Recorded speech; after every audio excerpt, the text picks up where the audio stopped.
Meus queridos irmãos, nós vamos agora escutar esta conferência proferida por Sua Excelência o Arcebispo Carlo Maria Viganò, neste 26 de outubro de 2020, com a tradução que nós fizemos em português. Então eu convido todos aqueles que têm um amor sincero a Deus e que desejam permanecer fiéis na Igreja Católica, que prestem muita atenção àquilo que ele nos está dizendo. Esta é a sua primeira locução pública depois de 2 anos. Eu considero que este bispo é uma referência fundamental para nós diante da presente apostasia, e escutar o que ele nos diz seja talvez a nossa última chance que nós estamos tendo para estarmos do lado certo antes que aconteçam os graves eventos desse final dos tempos. Escutemos Monsenhor Viganò.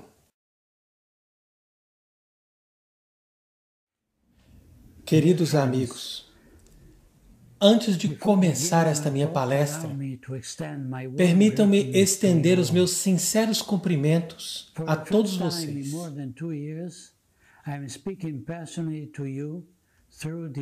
Pela primeira vez em mais de 2 anos, eu estou falando direto e pessoalmente a todos vocês através desta mensagem de vídeo que foi produzida alguns dias antes do Congresso de Identidade Católica de 2020.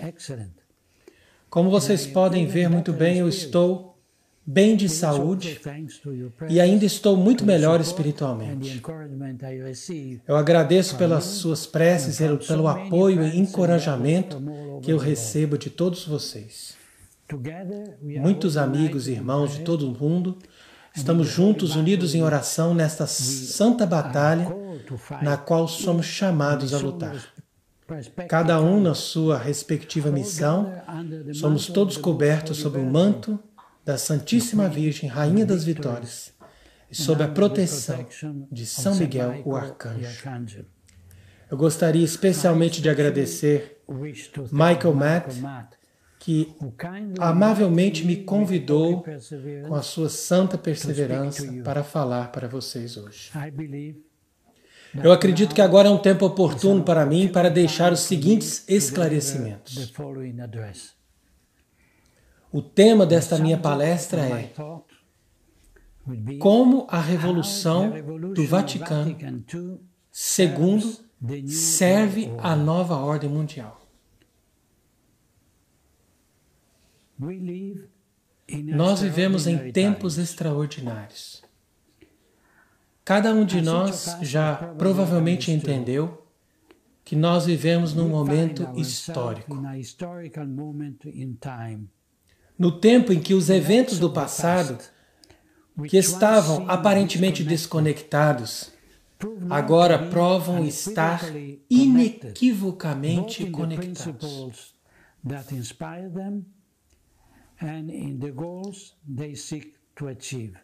Ambos os tempos estão conectados, seja nos princípios que os inspiram, também nos objetivos que eles desejam alcançar.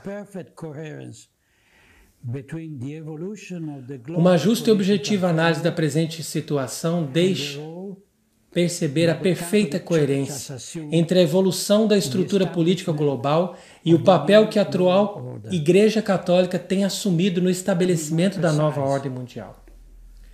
Para ser mais preciso, deveríamos falar do papel que a aparente maioria dos membros da Igreja, que na verdade é pequena em número, mas extremamente poderosa, e que, para resumir, eu chamaria de Igreja subterrânea. Obviamente não há 2 igrejas. Seria algo impossível e mesmo blasfemo ou herético. Nem podemos dizer que a única verdadeira Igreja de Cristo tenha hoje falhado na sua missão e se pervertido numa seita. A Igreja de Cristo não tem nada a ver com aqueles que nesses últimos 60 anos executaram um plano para ocupá-la. A sobreposição entre a Igreja Católica e os membros desta igreja subterrânea não é tanto um fato teológico, mas uma realidade histórica que desafia as nossas categorias usuais conforme podem ser analisadas. Nós sabemos que o projeto da nova ordem mundial consiste no estabelecimento de uma tirania maçônica. Este projeto tem as suas origens na Revolução Francesa, na era do Iluminismo, o fim das monarquias católicas e a declaração de guerra contra a Igreja. Nós podemos dizer que a nova ordem mundial é a antítese da sociedade cristã. Ela seria a realização do plano diabólico da cidade do diabo em oposição à cidade de Deus.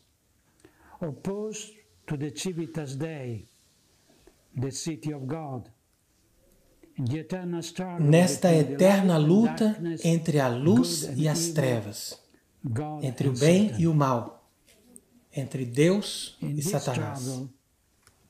Nesta batalha, a providência colocou a Igreja de Cristo e particularmente o Supremo Pontífice como o caterron, ou seja, aquele que impede a manifestação do mistério da iniquidade. Conforme segunda carta aos Tessalonicenses, capítulo 2, versículos 6 e 7. E a Sagrada Escritura nos adverte que na manifestação do Anticristo, este obstáculo, ou caterron, vai deixar de existir. Parece que, para mim, é evidente que o fim dos tempos está agora se aproximando diante dos nossos olhos. Uma vez que o mistério da iniquidade se espalhou através do mundo e desapareceu completamente a corajosa oposição que era exercida pelo Papa, ou seja, pelo caterron, em grego. Não cometamos o grave erro de dizer que o que está acontecendo é normal, julgando o que está acontecendo com parâmetros sociológicos ou canônicos que uma situação normal poderia pressupor. Nestes tempos extraordinários em que vivemos, em que a presente crise da Igreja é realmente única e extraordinária, os acontecimentos vão muito além do normal, o que os nossos pais conheceram. Nesses tempos extraordinários, nós podemos ouvir um Papa enganar os fiéis e ver príncipes da Igreja acusados de crimes que, em outros tempos, causariam horror e os levaria a uma severa punição. Testemunhamos nas nossas igrejas ritos que parecem ter sido inventados pela mente perversa de Thomas Cranmer. Vemos bispos entrando em procissão com o impuro ídolo da Pachamama dentro da Basílica de São Pedro. E ouvimos o vigário de Cristo pedir desculpas aos adoradores deste ídolo por um católico ter jogado tal estátua no rio Tibre. Nestes tempos extraordinários, nós ouvimos um conspirador chamado Cardeal Godfrey Daniels nos dizer que desde a morte de João Paulo II, a máfia de São Galo tem planejado eleger um deles para o trono e a cátedra de Pedro. E isso acabou mais tarde se concretizando na pessoa de Jorge Mário Bergoglio. Diante destas desconcertantes revelações, nós poderíamos ficar atônitos de perceber que nem cardeais, nem bispos expressam sua indignação e nem pedem que a verdade venha à luz.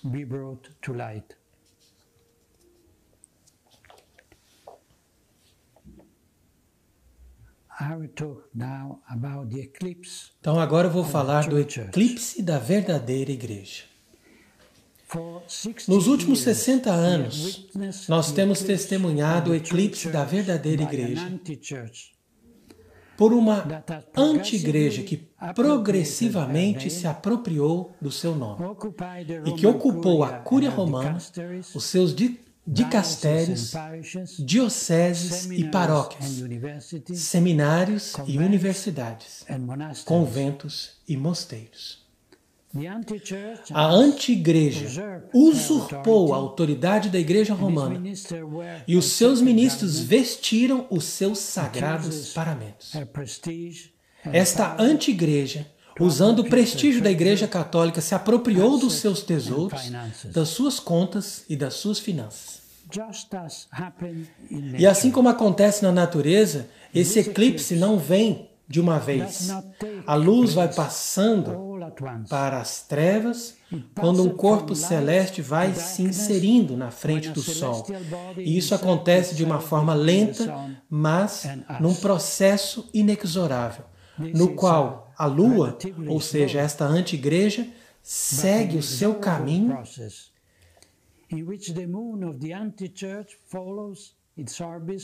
até cobrir completamente o Sol, gerando um cone de sombra que se projeta sobre a Terra. Agora nós nos encontramos nesta sombra doutrinal, moral, litúrgica e disciplinar.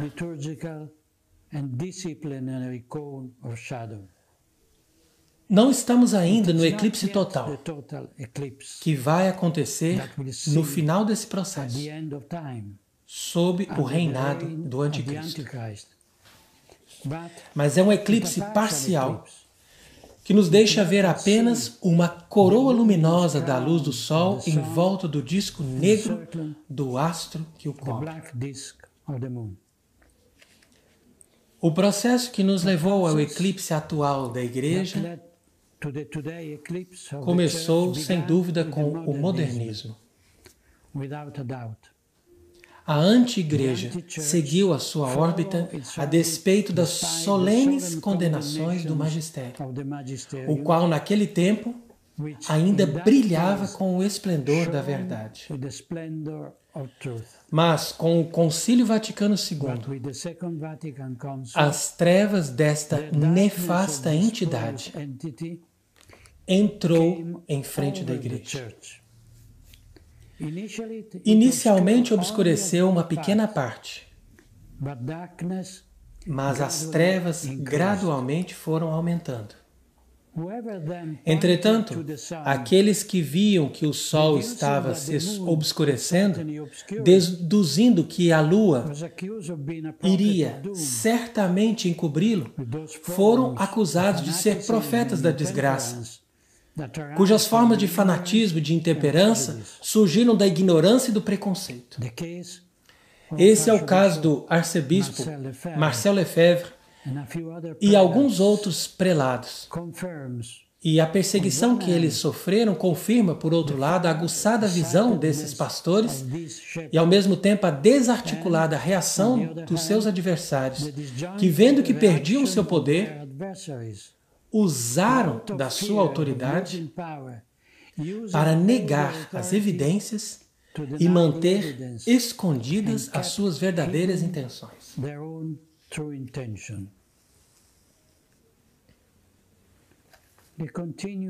Para continuar a analogia, nós podemos dizer que no céu da fé, um eclipse é um raro e extraordinário fenômeno. Mas negar que durante o eclipse as trevas se espalham somente porque nos tempos normais isso não acontece, não é um sinal de fé na indefectibilidade da igreja, mas ao contrário, é um sinal de má fé e de obstinada negação das evidências. A Santa Igreja, de acordo com as promessas de Cristo, não pode ser vencida pelas portas do inferno. Mas isso não significa que ela não possa ser encoberta por uma infernal falsificação,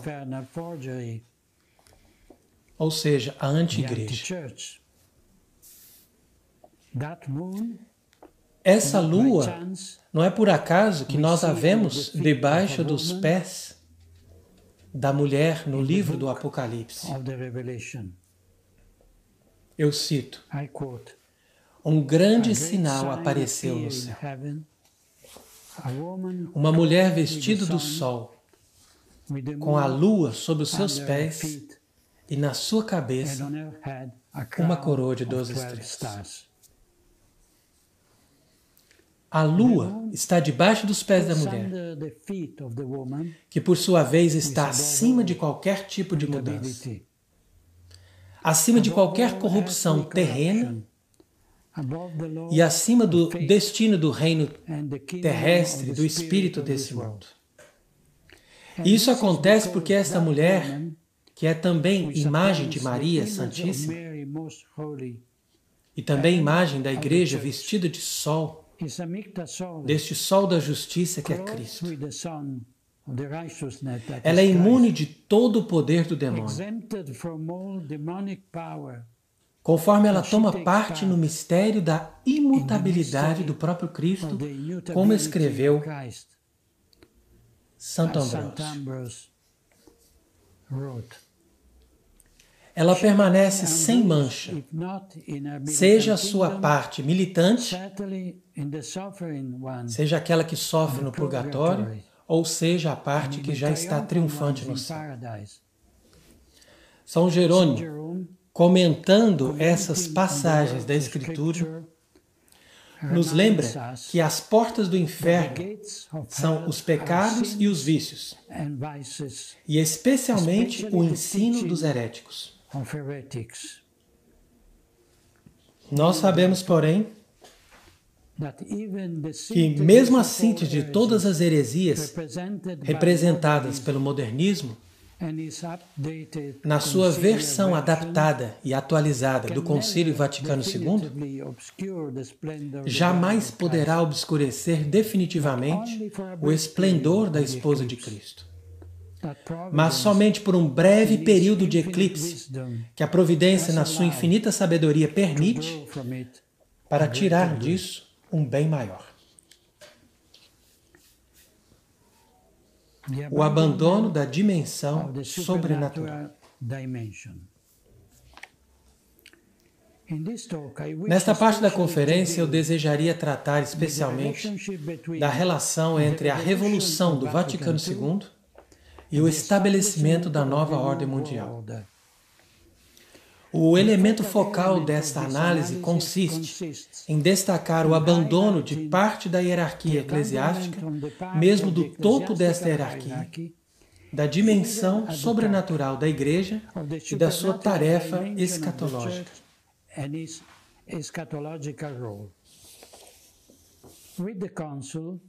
Com o concílio, os inovadores apagaram a origem divina da Igreja.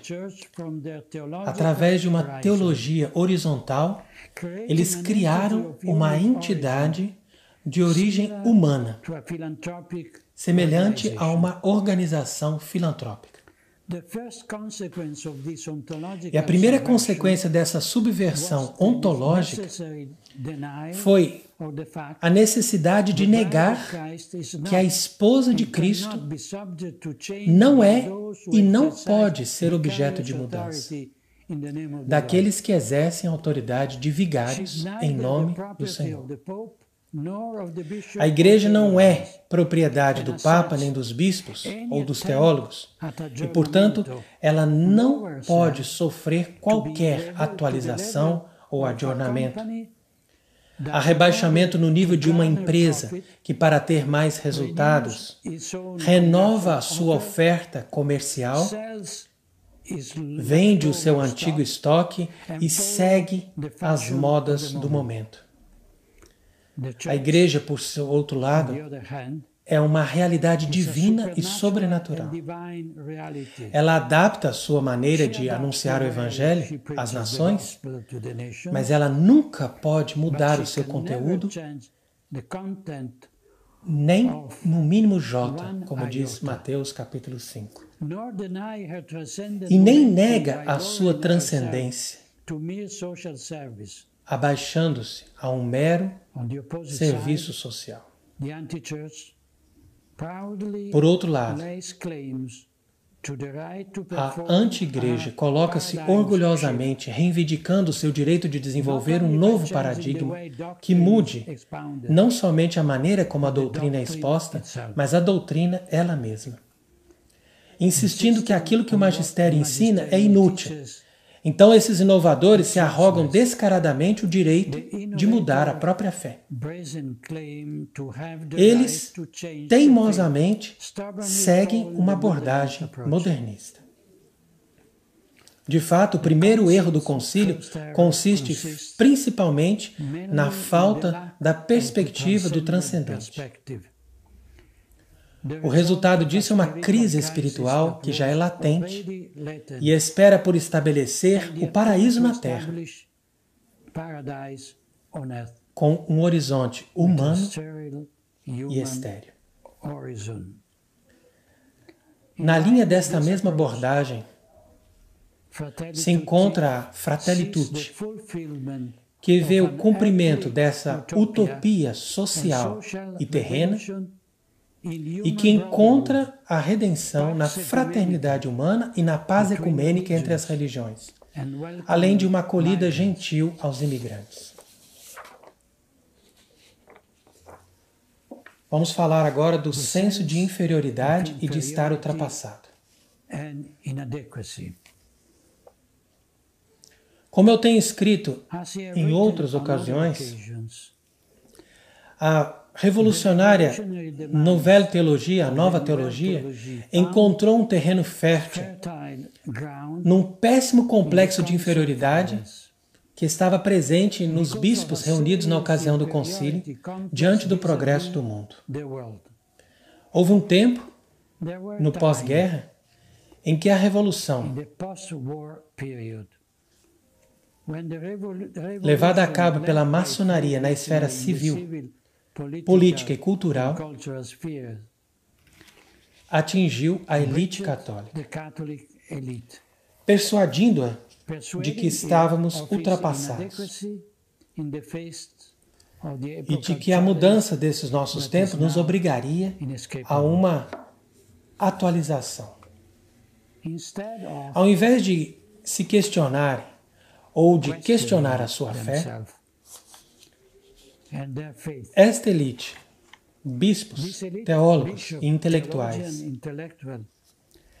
imprudentemente atribuiu como responsável da iminente queda de fiéis na Igreja a sua estrutura hierárquica rígida ou a sua doutrina e ensinamento da moral muito dura e inflexível. Vendo a decadência da civilização europeia que a Igreja ajudou a formar, a elite pensou que a falta de acordo com o mundo fosse a causa causada pela intransigência do papado e a rigidez moral dos padres, que não chegavam a um termo com o espírito do tempo e com esta abertura. Então, essa abordagem teológica deriva da falsa asserção de que entre a Igreja e o mundo contemporâneo pode haver uma aliança, uma consonância de intenções, uma amizade. Nada pode ser mais distante da verdade. Desde então, não pode mais haver trégua na batalha entre Deus e Satanás, entre a luz e as trevas. Eu cito aqui as palavras do Gênesis. Porém inimizade entre ti e a mulher, entre a tua descendência e a dela. Ela te esmagará a cabeça e tu morderás o seu calcanhar. Essa é uma inimizade que o próprio Deus colocou. Maria Santíssima e a Igreja são eternas inimigas da antiga serpente, que é o próprio príncipe desse mundo, como está em João capítulo 12. Ele é o inimigo, como diz em Mateus 13, e o assassino desde o princípio, como está em João 8, e é o mentiroso, como está também em João 8. Fazendo um pacto de não querer entrar em guerra com o mundo, eles acabaram fazendo uma aliança com Satanás. Essa mudança de atitude perverte a própria essência da Igreja, cuja missão é converter muitas almas para Cristo, para a glória de Deus. Por isso, não podemos nunca abandonar as armas contra aqueles que querem atrair as almas para junto deles, conduzindo-as para a condenação eterna. Agora falarei sobre essa noção de idem sentire, ou seja, de ter os mesmos sentimentos da Revolução e do Concílio. Como os padres conciliares se sentiam obsoletos e fora do tempo, então os inovadores puderam ter espaço aberto para trabalhar e colocar suas teorias em prática, que coincidiam com a demanda do mundo de ver a Igreja modernizada. Uma comparativa análise do pensamento moderno confirma esse mesmo sentimento ou mentalidade dos conspiradores, com cada elemento da ideologia revolucionária. Eu vou deixar a descrição desses detalhes comparativos para uma versão escrita dessa minha leitura. Quando esta anti-igreja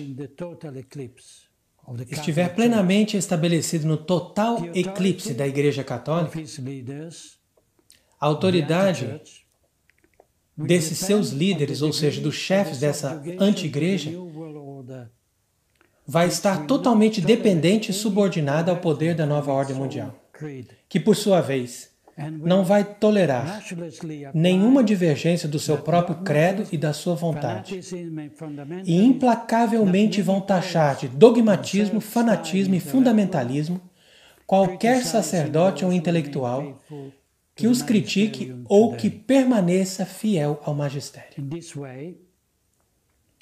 Seguindo esse caminho, a Igreja subterrânea vai continuar a reivindicar para si a marca registrada de Igreja Católica, mas sendo, na verdade, uma falsa igreja escrava do pensamento da nova ordem.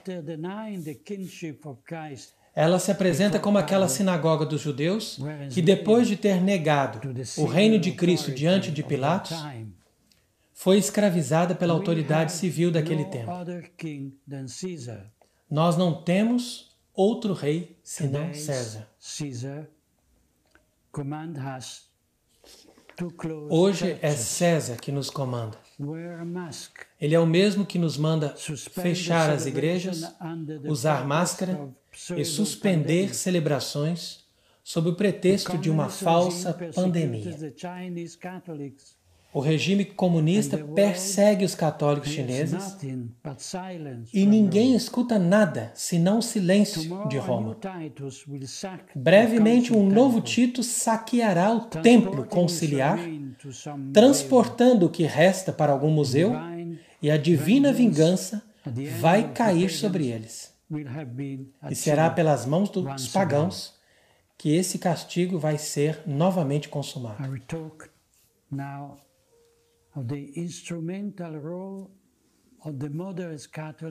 Agora eu falarei sobre a função instrumental dos católicos moderados ou conservadores para a implementação da Revolução.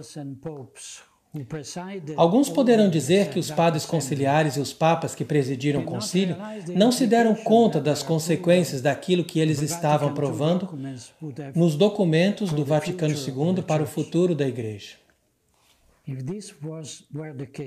Se fosse esse o caso,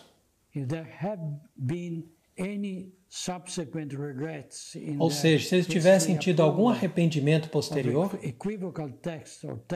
daquela sua apressada aprovação de um texto equívoco ou próximo da heresia, seria difícil entender por que eles foram tão inaptos para cortar imediatamente os abusos, corrigir os erros e clarificar os mal-entendidos e omissões. E, acima de tudo, é incompreensível por que a autoridade eclesiástica foi tão implacável para punir aqueles que só defendiam a verdade católica e, ao mesmo tempo, foi tão complacente com rebeldes e heréticos. Em todo caso, a responsabilidade pela crise conciliar deve ser colocada nos pés da autoridade, mesmo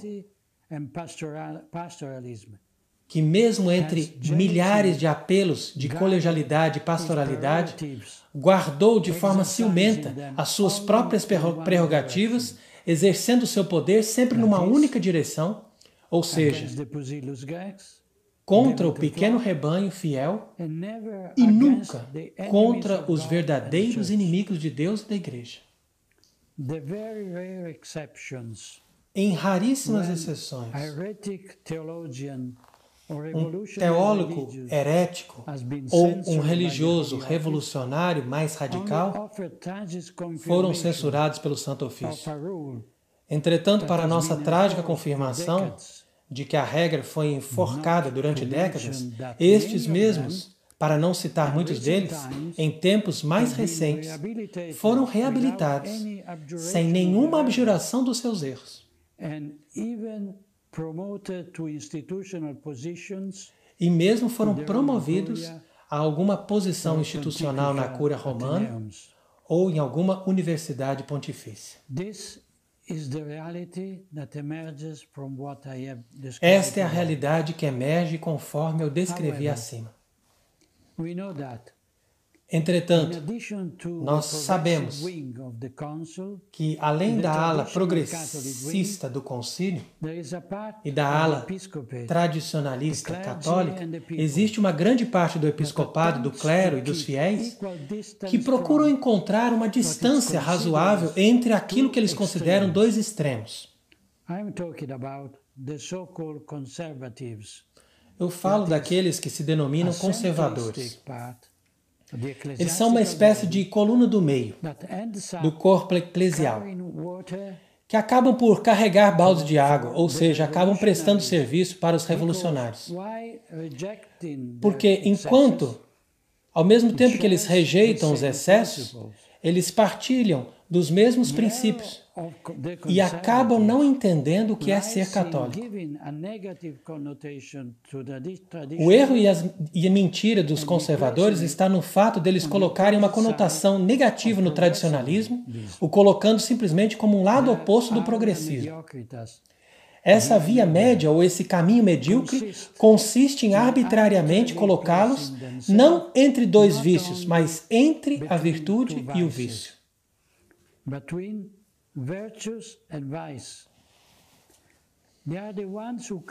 Eles são os únicos que, apesar de criticarem algum excesso de Pachamama ou alguma atitude extrema de Bergoglio, não toleram que seja questionado o concílio. E não percebem o intrínseco vínculo entre o câncer conciliar e a metástase que vemos atualmente. A atitude dos políticos conservadores e dos religiosos conservadores adota sempre esse centrismo, que acaba sendo uma síntese do certo, que é a tese, com o errado, a antítese, exatamente de acordo com o sistema hegeliano. Essa é a abordagem tão cara para esses moderados que são defensores do concílio. Agora falarei sobre a sociedade aberta e a religião aberta. Essa análise dificilmente seria completa sem uma palavra sobre a neolinguagem tão popular nas esferas eclesiásticas. O vocabulário católico tradicional tem sido deliberadamente modificado no sentido de mudar o que o seu conteúdo expressa. O mesmo aconteceu com a liturgia e a pregação, onde a clareza da exposição católica foi modificada pela ambiguidade ou a negação implícita da verdade dogmática. Os exemplos são infinitos. Esse fenômeno tem também a sua origem no Vaticano II, que procurou buscar versões dos slogans do mundo para desenvolver o catolicismo. No entanto, eu gostaria de enfatizar que todas essas expressões foram emprestadas dos léxicos seculares e que também fazem parte dessa chamada neolinguagem. Vamos considerar, por exemplo, a insistência de Bergoglio em falar de uma igreja extrovertida que sai para fora, dessa abertura como um valor positivo. Da mesma forma, eu cito da Fratelli Tutti, quando ele diz que um povo dinâmico e vivo, um povo que tem futuro, é aquele que está constantemente aberto para uma nova síntese, através da qual ele será capaz de receber bem as diferenças. E cito também, quando ele diz que a igreja é uma casa com as portas abertas. Se nós queremos ser uma igreja que serve e que deixa a sua casa para ir além, temos que deixar os nossos lugares de culto, temos que sair das sacristias a fim de acompanhar a vida, sustentar a esperança e de ser um sinal de unidade, para construir pontes e derrubar os muros e semear as sementes da reconciliação. Fim da citação. O mesmo acontece com a sociedade aberta desejada por Soros, ambos numa ideologia globalista e numa sintonia tão impressionante que chegam quase a constituir um perfeito balanço entre uma coisa e outra, de tal forma que essa religião aberta está em perfeita consonância com as intenções do globalismo. Através desses encontros políticos para um novo humanismo, abençoado pelos líderes da igreja, se desenvolve a inteligência progressista ou a propaganda verde. Tudo isso eles buscam através do pensamento único universal, continuando o triste caminho de agradar o mundo. O chocante contraste com as palavras do apóstolo é claro e evidente. Cito agora a Epístola aos Gálatas. É porventura o favor dos homens que eu estou buscando ou o favor de Deus? Por acaso tenho interesse em agradar os homens? Se eu quisesse ainda agradar os homens, não seria mais servo de Cristo. Gálatas 1:10. A Igreja Católica vive sobre o olhar de Deus. Ela existe para a sua glória e para a salvação das almas. A anti-igreja vive sob os olhos do mundo, aplaudindo a blasfema apoteose do homem diante da condenação das almas.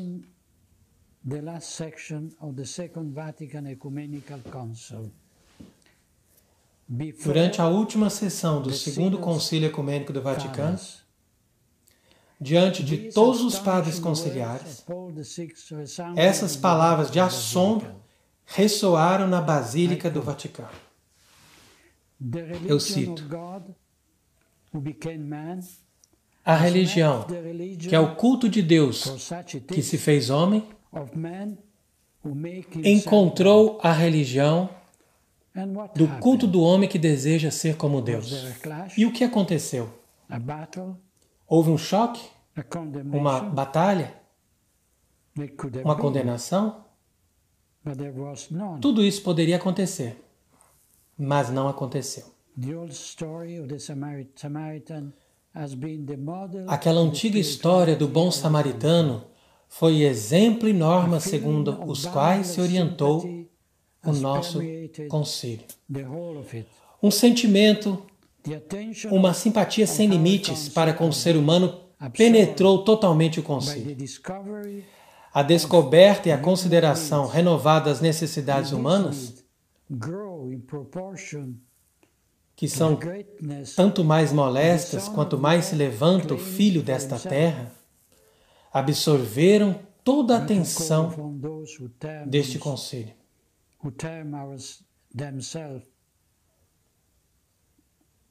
Vós, humanistas do nosso tempo, que negais as verdades transcendentes, dai ao concílio ao menos esse louvor e reconhecei esse nosso novo humanismo.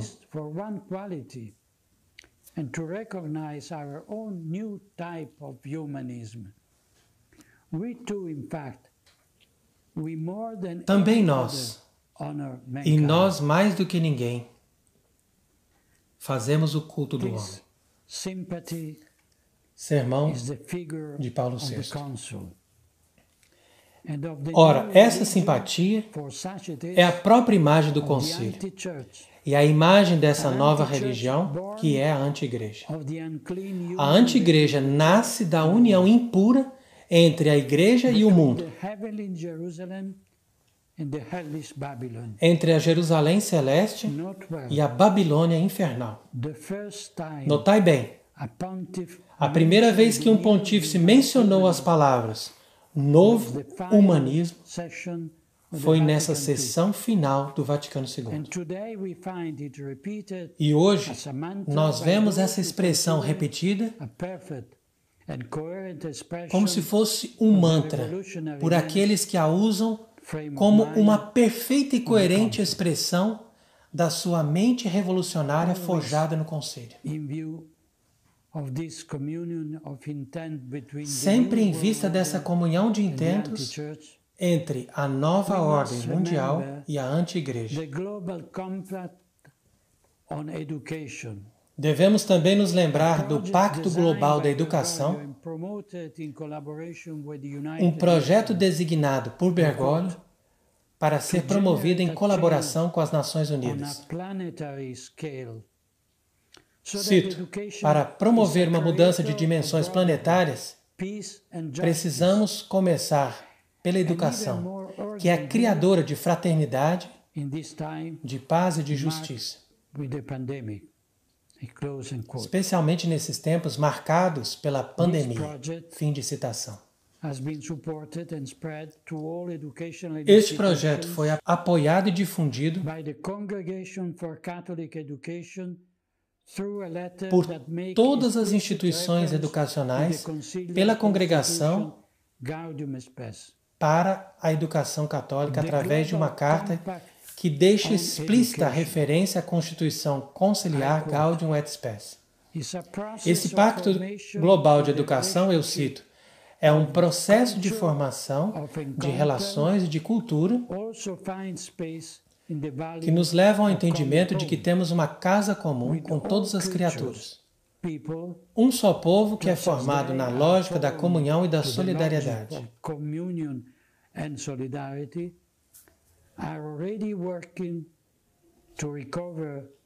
Tudo isso já está agindo para recobrir de serena harmonia toda a criação e para configurar o mundo como um espaço de verdadeira fraternidade. Fim de citação. Como pode ser visto, uma referência ideológica é sempre e somente dirigida ao Vaticano II. Isso porque esse foi o único momento onde a anti-igreja colocou o homem no lugar de Deus e a criatura no lugar do Criador. Um novo humanismo, obviamente, está emoldurado por um ecologismo e uma idolatria do meio ambiente, que ficaram ambos bem expressos na encíclica Laudato Si, com a sua teologia verde que vai nos levando a uma igreja com o rosto da Amazônia, e que se refletiu no Sínodo dos Bispos de 2019, que contou com o culto idolátrico de Pachamama na presença do Sinédrio de Roma, alusão ao Sinédrio que condenou Cristo. Assim também a atitude da hierarquia da Igreja durante o Covid-19 demonstrou claramente a sua submissão aos ditames do Estado e a violação da liberdade da Igreja, a qual deve ser firmemente defendida pelo Papa. Isso também mostrou a negação de toda a ordem sobrenatural no entendimento desta pandemia, mudando a ideia da justa ira de Deus ofendido pelos incontáveis pecados da humanidade e das nações com uma destrutiva e ruidosa fúria da natureza, ofendida pela falta de respeito pelo meio ambiente. Eu gostaria de enfatizar que atribuir uma identidade pessoal à natureza, quase que revestida de intelecto e vontade, é o prelúdio da sua divinização. De fato, nós já vimos um sacrílego prelúdio disso sobre o domo da Basílica de São Pedro. A linha de fundo de tudo isso é essa, que a anti-igreja, com a sua ideologia dominante do mundo moderno, estabelece uma real cooperação com os poderosos representantes do Deep State, ou seja, o Estado subterrâneo. Com esses seus trabalhos, eles pretendem criar também uma economia sustentável envolvendo Jorge Mário Bergoglio, Bill Gates, Jeffrey Sachs, John Elkann, para mencionar apenas alguns. E por isso, permita-me também dizer uma breve palavra sobre a situação política dos Estados Unidos nas vésperas da sua eleição presidencial. Fratelli Tutti parece ser uma forma de aprovação do Vaticano ao candidato democrata em clara oposição a Donald Trump. E essa encíclica apareceu justo alguns dias depois que Francisco se recusou a dar audiência ao secretário de Estado Mike Pompeo em Roma. Isso confirma de que lado estão os filhos da luz e qual lado que os filhos das trevas estão. I'm talking now about the ideological foundation of brotherhood. Falarei agora também sobre os fundamentos ideológicos da fraternidade. O tema da fraternidade, que é uma obsessão de Bergoglio e que encontra sua primeira formulação no documento Nostra Aetate e Dignitatis Humanae do Vaticano II, se reflete em recente encíclica Fratelli Tutti, que é um manifesto de visão maçônica, no qual o grito de liberdade, igualdade e fraternidade substitui o Evangelho por uma procura de unidade entre os homens que deixa Deus de fora. Note bem que o documento da fraternidade humana para a paz do mundo e para vivermos em união, assinado em Abu Dhabi, em 4 de fevereiro de 2019, foi orgulhosamente defendido por Bergoglio com essas palavras. Cito: do ponto de vista católico, esse documento não sai 1 milímetro sequer do que está escrito no Concílio Vaticano II. Fim de citação. O cardeal Miguel Ayuso, presidente do Conselho Pontifical para o Diálogo Interreligioso, comenta em Civiltà Católica, cito: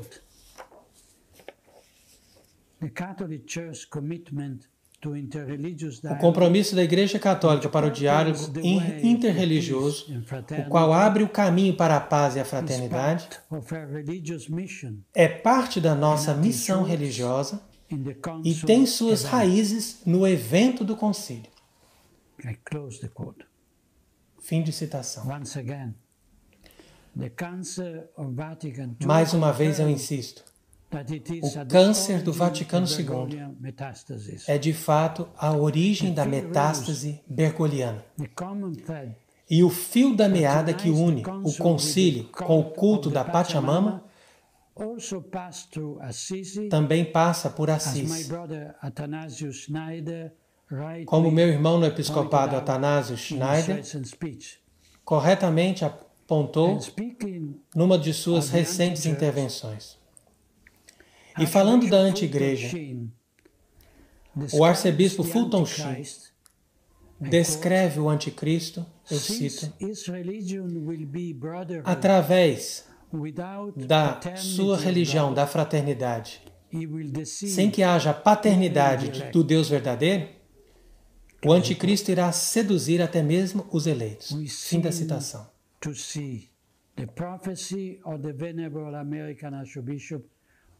Nós percebemos aqui que a profecia do venerável arcebispo americano está se realizando diante dos nossos olhos. E não é uma surpresa, portanto, que a infame loja, grande loja da Espanha, depois de ter calorosamente parabenizado o paladino enraizado no trono, ou seja, Bergoglio, rendeu mais uma vez homenagem a Bergoglio com essas palavras. Eu cito: Papa Francisco, na sua última encíclica, nos mostra quão distante está a atual Igreja Católica da sua posição do passado. Na Fratelli Tutti, o Papa abraça a fraternidade universal, o grande princípio da moderna maçonaria. Fim da citação.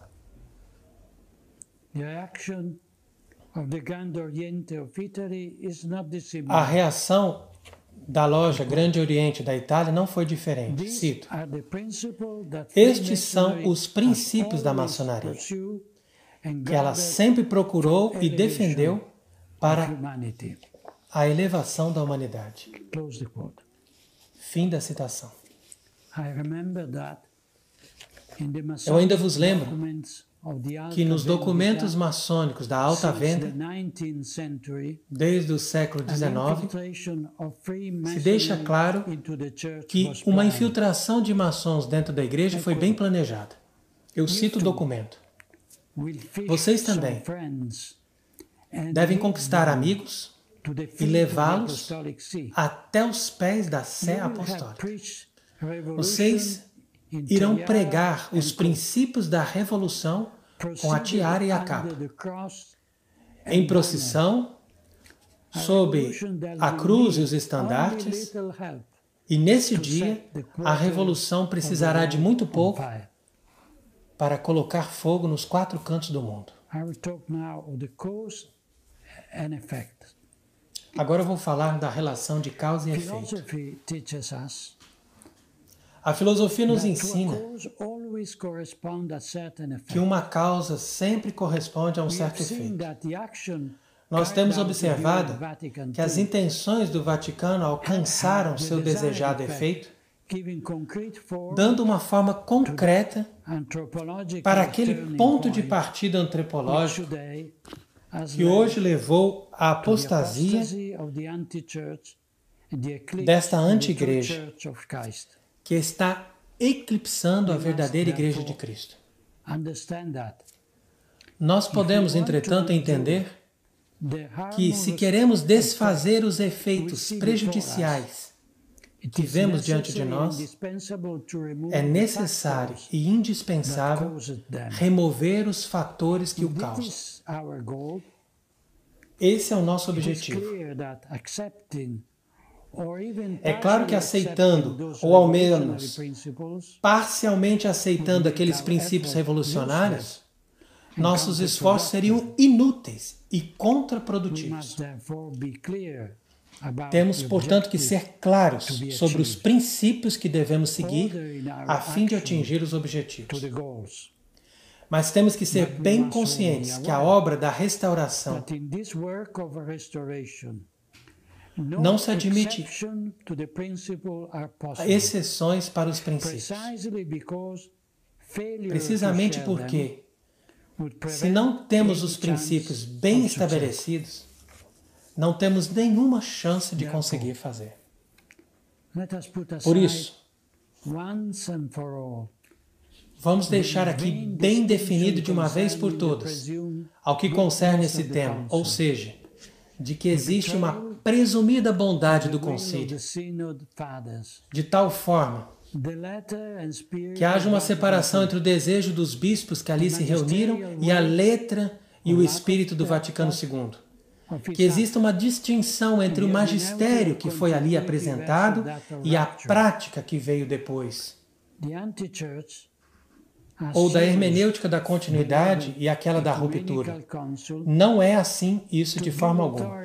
A anti-igreja tem usado a marca registrada do Concílio Ecumênico para ter autoridade e força para a sua agenda revolucionária. Conforme Bergoglio chama o seu político manifesto de fidelidade à nova ordem mundial na sua carta encíclica. O inimigo com destreza soube isolar a parte ainda sadia da igreja, deixando esses católicos divididos entre duas possibilidades. Ou aceita a natureza subversiva dos documentos do concílio, tendo que excluí-los do corpo do magistério, ou negar a realidade, declarando que esses documentos são milagrosamente ortodoxos, a fim de salvar a infalibilidade do magistério.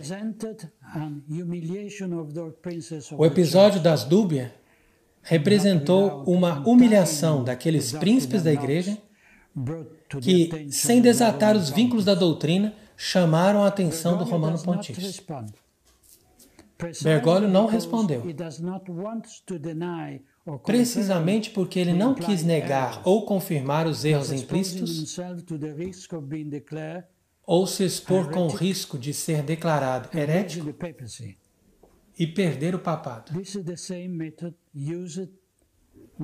Esse é o mesmo método usado com o concílio, onde a ambiguidade e o uso de terminologias imprecisas previne a condenação do erro que está implícito,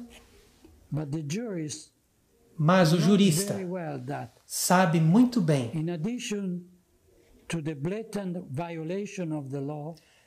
que com a adição de uma flagrante violação na lei,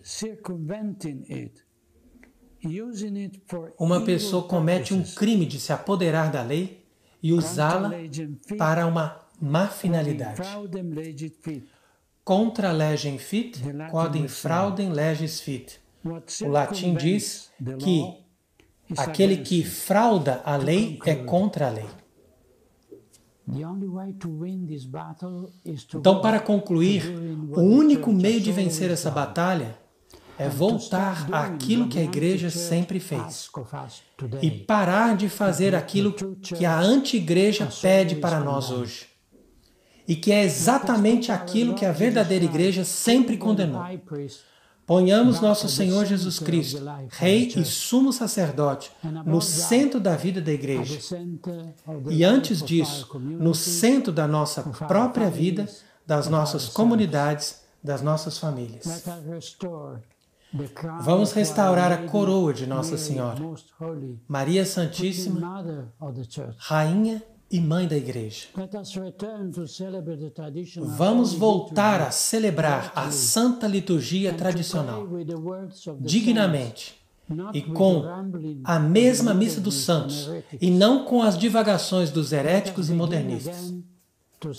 Vamos voltar novamente a saborear os escritos dos padres da Igreja e dos místicos, e colocar na fogueira os livros que estão contaminados com modernismo, imanentismo ou sentimentalismo. Vamos ajudar com as nossas preces e com a ajuda material os bons padres que ainda permanecem fiéis à verdadeira fé e cortar toda forma de ajuda àqueles que têm compromisso com o mundo e com suas mentiras. E acima de tudo, eu vos peço em nome de Deus, vamos abandonar esse complexo de inferioridade que os adversários nos acostumaram a aceitar, dizendo que estamos fora da igreja. Na batalha do Senhor, não devemos nos sentir humilhados, a não ser pela humilhação dos nossos próprios pecados. De forma alguma. Não são nós mesmos que somos humilhados, mas é a majestade de Deus e a esposa imaculada do Cordeiro que eles humilham. A verdade que nós abraçamos não vem de nós, mas de Deus. Deixar a verdade ser negada ou aceitar que a verdade pode conviver com os erros e heresias da anti-igreja não é um ato de humildade, mas uma covardia e pusilanimidade. Sejamos inspirados pelo exemplo dos santos mártires macabeus, que diante do novo Antíoco, que nos pede para sacrificar aos ídolos e abandonar o Deus verdadeiro, permaneceram fiéis. Devemos responder com as mesmas palavras que eles rezaram pedindo ao Senhor. Enviai agora, pois, ao soberano dos céus um bom anjo que nos proceda, infundindo temor e espanto diante de nós. Que o vosso braço estenda e extermine os blasfemadores que vieram atacar o vosso povo santo. E eu concluo esta minha conferência hoje vos contando o fato da minha vida pessoal. Quando eu era anúncio apostólico na Nigéria, eu ouvi falar de uma magnífica tradição popular que vem do tempo da terrível guerra em Biafra e que continua ainda hoje. Eu pessoalmente participei dessa cerimônia numa visita pastoral na arquidiocese de Onitsha e fiquei muito impressionado. Essa tradição, que se chama o Rosário das Crianças para bloquear o mal, consiste em reunir milhares de crianças, mesmo as mais pequenas, de todos os vilarejos vizinhos, para a recitação de um rosário, para implorar que o mal seja bloqueado. Cada criança, pegando um pequeno pedaço de madeira, como um pequeno altar, coloca ali uma imagem de Nossa Senhora e uma vela. Então eu convido vocês, desde hoje até o dia 3 de novembro, a se juntar a nós numa cruzada de rosários, uma espécie de cerco de Jericó, não mais com as trombetas que são soadas pelos sacerdotes, mas com as ave-marias dos mais pequeninos e inocentes, para fazer cair os muros deste poder mundial e desta anti-igreja. Vamos nos juntar às crianças pequeninas num grande rosário para bloquear o poder do mal, implorando à mulher vestida de sol que este reino de Nossa Senhora seja restaurado e que o eclipse da igreja que nos aflige termine logo. E que Deus abençoe estas santas intenções.